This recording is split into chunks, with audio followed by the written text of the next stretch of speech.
So hey there, and welcome back to week 2 of our Human Behavior in the Social Environment 2 here at Widener University. So this week we're going to take a deep dive into biography as assessment as well as substance-related disorders. So go ahead and click on or navigate to week 2. And as always, the very first thing that you want to do is to carefully peruse all of the learning resources here. So the first thing that I recommend that you do is to click on Objectives, Readings, and Media.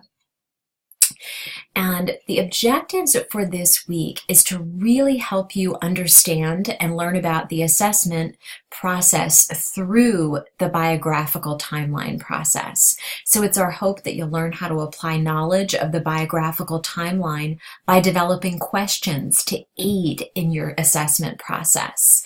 It's also our hope that this week you're going to learn about substance-related disorders and reflect on practice implications. So you want to make sure that you carefully read all of your reading assignments this week. So again, that's pages 481 through 589 in the DSM-5. Also want to make sure that you read the article by Dr. Barrell, as well as Chapter 9 in the Essentials of Psychiatric Diagnosis textbook. Also, here's another great article about neuroplasticity, psychosocial genomics, and the biopsychosocial paradigm in the 21st century.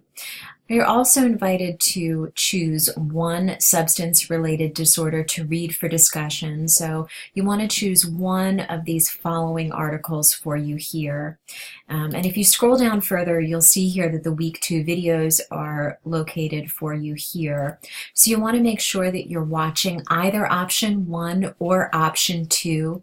So there are an abundance of useful videos available on fetal alcohol spectrum. So both of these video options are designed to ensure that you're going to gain a deeper understanding of this condition. And now I realize that graduate school is an incredibly busy time for you, but if you have the time, I recommend that you watch both of these videos because these are tremendous learning resources that are going to help you in your future clinical practice. So the second learning resource that it's really important for you to study this week is Danny's Biographical Timeline, which you can access by clicking on Danny's Biographical Timeline link. So this right here has all types of data related to Danny that's compiled from various resources. So this is definitely something that's going to come in very useful as you complete this week's assignments. So you have 2 discussion board posts this week. The first one is related to the biographical timeline, which we just looked at together. So go ahead and click on that week 2 discussion. So after you review Danny's timeline, I'd like you to post your own analysis of his situation. Do you agree with his diagnosis? Why or why not? And how do you think it helps? And how could it hurt a person to have a mental health diagnosis? So you want to make sure that you're following up with at least one classmate, preferably someone who doesn't yet have responses. And in your response post, I'd like you to address what have you learned from your classmates' post and what can you add to their learning? What similarities and differences do you see among your classmates' analyses? And what did you learn that you could directly apply in practice? So your initial post is due on Thursday and your follow-up post is due between Friday and Sunday by 11:59 p.m. Eastern Standard Time. Your second week 2 discussion board post is about substance-related articles. So from the substance-related articles and fetal alcohol syndrome videos, complete the following. State which article, you want to remember you're citing that with the first author's last name you read, as well as the fetal alcohol videos that you watched. And I'd like you to describe what you thought were the 3 main points that you learned about by reading the article and watching the videos. I'd also like you to discuss the practice implications of your learning related to these substance-related articles. So again, you're following up with at least one classmate, preferably someone who does not yet have responses, and your initial post is due on Thursday with that follow-up post and response being due in between Friday and definitely by Sunday, 11:59 p.m. Eastern Standard Time.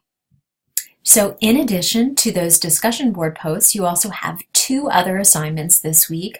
The first assignment is a dyad conversation with regard to diagnostic symptoms. So after you complete this week's readings from the DSM-5 and watch Dr. Ginny Folk's new video on assessment, I'd like you to get together with your condition presentation partner and discuss these questions. So number one, what are the advantages and disadvantages of using a diagnostic system such as the DSM-5? And number two, what kind of diagnostic framework do you or would you use in clinical practice? So again, this dyad conversation is with your condition presentation partner that you signed up for in week one when you signed up for that condition presentation online last week. So this conversation is meant to get you started in thinking about these aspects of diagnosis. So your clinical vignette assignments is really going to draw heavily from these ideas. So although you're going to be having this conversation this week in week two, you're going to be posting about this conversation in week three. And it is only required that one person post. However, you want to make sure that in that post that you're listing both partners' names so you both can get credit. So in the chance that you do not have a condition assignment partner, please reach out to me so I can give you some ideas on how you can get this assignment completed. And your second assignment for week two is your week two quiz. So you want to make sure that you navigate, complete, and submit your week two quiz by this Sunday, 11:59 p.m. Eastern Standard Time. So I hope that you had a great time this week learning all about the biographical timeline in clinical practice, as well as substance-related disorders. And I look forward to reading your work and interacting with you here.